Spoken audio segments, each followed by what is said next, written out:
What's going on, guys? I'm Journey, back with a thoughts video, this time on Yakuza 0. Yakuza 0 is a wonderful title, one that I actually really love and fell in love with. It is my first time getting into the world of Yakuza, and I hope to have even more to come. One of the reasons is because the story is just all over the place. It goes from 0 to 1,000 to 1,000 to 5,000, and it just keeps going up. But the characters are so diverse. Um, Not like I mean, even with their style of clothing that they have, but it's more specifically about the characters and like just their personalities, more specifically. Where Hugh, who's one of the main characters, he's more of like of a stern person, and he's still trying to figure out what he really want to be, if he can be a yakuza. And he's like struggling with that, but he's always like calm, calculated, and he thinks about others. He really do, and he tries to go that extra length, but also be cautious in the process of doing so. Then you have Goro, who's kind of like a wild a wild kind of guy, but he also has a heart of his own.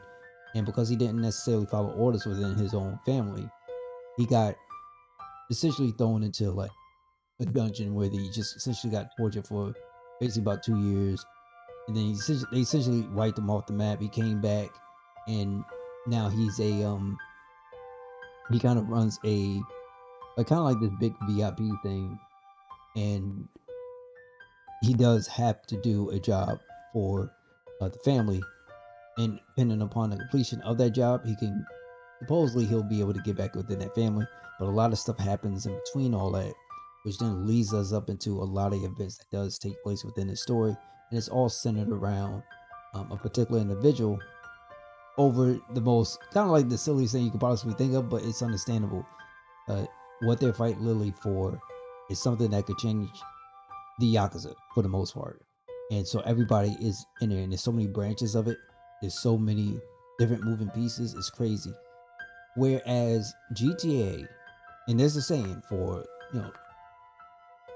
my kind of my kind of the way I look for my kind of people is there's a saying that's everybody want to be black, but don't nobody want to be black. Everybody want to hear that music. Everybody wants to get in and do the dancing and be that and try to be thugged out. Whatever it is, GTA kind of allows that kind of escape to play out that quote unquote tough boy, thugged out this, that, and the third, or something else. It's made its way to pop culture. It is what it is. It's fine. The thing, though, is that I don't necessarily feel as though those characters are as full of expression and full of life as the way how it is in Yakuza. So it's been a blessing to play a game like this, and I actually prefer this over GTA. I like it a lot. I like it a lot. It is pretty dope.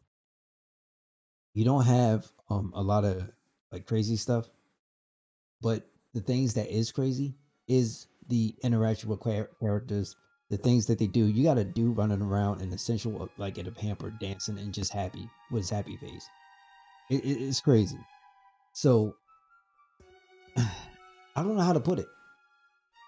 The best way I can describe it though is that there's a lot of side things you can do, a lot of side stories you can undertake. I opted not to try to mess with a lot of them because I wanted to see what the story was. The combat is pretty nice. It's not too bad. It's pretty nice. It's a brawler. That's what it is. It is a flat out brawler. At some point though, it does get annoying because you have enemies that have super armor. You have enemies that got guns, and they place things in the most awkward places. And some enemies, it's a set pattern. So they'll sit there and they'll shoot their gun at you, but if you move, they're never going to try to track you. But it's annoying when your character gets shot to go back down. You have to keep tapping buttons. It's annoying when a character got super armor, you're punching them, and then he just eats through your stuff and just knocks you down. And people just get free combos, you get staggered pretty easily. But it's just basic stuff that you'll find in any kind of brawling for the most part. The music is really good as well too. The the world is beautiful. It's amazing how everything is condensed into like it's a really small space. The character models, the graphics is ridiculous. The um the animations on their face, the how do I put this? How they just form the geometry, and it's just so like it's amazing. The animation is on point. The textures is on point. Everything from like floor tiles to wall textures to quote unquote the suits to the characters' faces and everything else. Everything that kind of goes with it has been amazing and wonderful.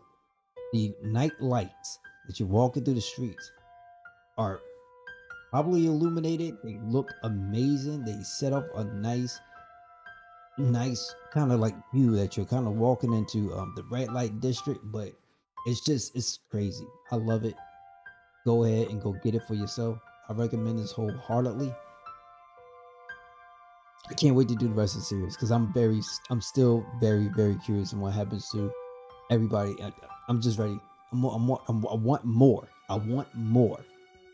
There you go. That's my thoughts on Yakuza. I hope you found this video wonderful, and I hope you go ahead and if you haven't, go play some Yakuza for yourself. Let me know how it turns out for you. Mad love to you, and to mad love to everybody. Real talk. Uh, take care of yourselves and take care of each other. I hope to catch you guys on the next one. Take care.